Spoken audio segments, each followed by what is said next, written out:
So here we are. I just wanted to show you a little bit about the tree house that I built for my kids. I apologize for all the junk laying around. We're still kind of in a state of construction. I just finished it. Still got to do some touch up on the paint, but thought it might help some folks because I learned a lot doing this. I'm going to go underneath the tree house first of all, and you can see basically it's between two trees. I've got an oak tree here and a pine tree here. And what I did was basically take two 2x10s, treated of course, and ran them between the two trees, and I built the floor structure on top and then supported them. A couple things. This is about a 10-foot span, and if you look at the actual specs, it's more probably by a factor of 4 to hold the stress that's up there.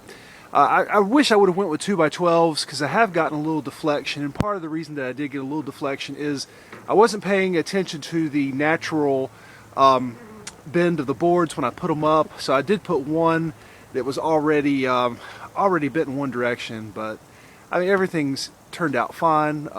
With this span, which is about 10 feet, I definitely wouldn't have wanted to go with anything less than a 2x10.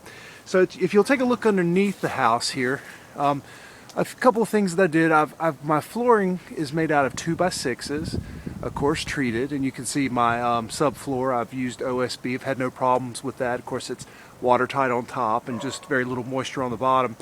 I did use a few hurricane clips when I was putting it on. This was more a case of just trying to stabilize it while I was working on it, but it also adds, I think, a little bit of strength and just a little more, if you have high winds, just a little more security.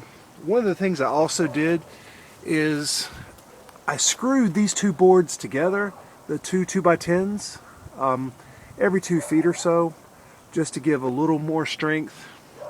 And then of course, after I built the frame of the house, of the floor, I took some 2x6s and ran down and also bolted them to the tree. So not only do you have the 2x10s actually holding up most of the structure, but you have stabilization with the 2x6s, and this adds just another layer of security and strength. The bolts I used, I'll take you over here and take a look. I used 5/8 bolts. They're 8 inches long. On one end of the house, what I did was actually cut out a space about 4 inches long. I used a piece of aluminum stock, and what this does is, just in high winds, it allows the house to move a little bit. One of the things I discovered in my research and just in knowing what I know, a little I know about construction, for this particular project, it was important that the house be able to move some, but not a lot. So I wanted to be in control of how much it moved, and so I've done that in a couple of different ways, and I'll show you a couple of those as we go along. So this is the bottom structure, again 2x6. And sitting on 2x10s with 2x6 braces, diagonal braces, and just here along the top.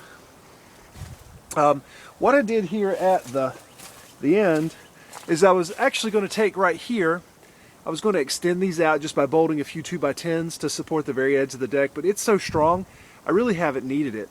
By the way, when I was putting this up, yeah, it's very challenging to get two boards up side by side which are exactly level. What I did was basically just place a board on the tree where I wanted the house to be, and then I bolted it in 2 places, and then that allowed me a flat surface to put my boards on and then drill them into the tree. So that's a little bit of the bottom. I'll take you on a tour here of the stairs. Before the stairs, what I did was I made a 2x8 diagonal. I've got 4x4s here with some nylon rope, and the treads here, or the steps, are 2x6s, and so it's worked out pretty well. It's really sturdy. Of course, the stairs do control some of the movement of the house, especially side by side, although I do have it where it's kind of hard to see here. The stairs can slide slightly along a board that I have in the ground. So we're going to go up the stairs now. And here's a side view of the house. Incidentally, just because I was so strapped for cash, I decided to use an OSB, got a great deal on it, and I sealed it with an oil-based paint. We've had lots and lots of rain, and so far no problems. So here's the deck, and basically just 4x4s with 2x4 rails. Got one more to go here. This kind of gives you a view of how high up we are. Okay, so go in the house here, show you a few things. One thing I want to mention, it's kind of a mess in here, still building, so just so you know. Okay, so we're inside the house now. Windows, basically what I did was I built the walls on the ground and made sure that the windows fit. These windows are old pane windows, right, from 1950s house in Wilmington. So I built these and basically just put them together. That was the easy part. Now the hard part was actually building the joists, if you will, for the roof. And what I did was I just made them, and I wanted to stay with an 8-foot board, so I had very little waste. So I made boards here, 4x4 or 4 feet long, put them together. Of course, they're angled at the top, and then went all the way over here to the wall, which left me very little space. I wish I had a little more space to put this board here. You can see I still have a gap that I have to fill in. But I use these particular devices, which are meant for perpendicular construction. I screwed these first to the top plate of the wall, and then I took the joist down through these, so I really didn't have to have any help holding them in place. These brackets did it for me. And you can see what I eventually did, and you see a better look here, is I bent these up and then attached the boards to them so that I could fill in the ends. So that's basically it in here. You can see I just basically did a 2x4 structure. I built the 4 walls. Some are covered with 2x4, and I still have some gaps to fill in, as you can see, on the outside. But I built the walls, I built the joists, and then put them basically all together once the walls were screwed in together at the corners and on the floor. I then put the brackets at the top.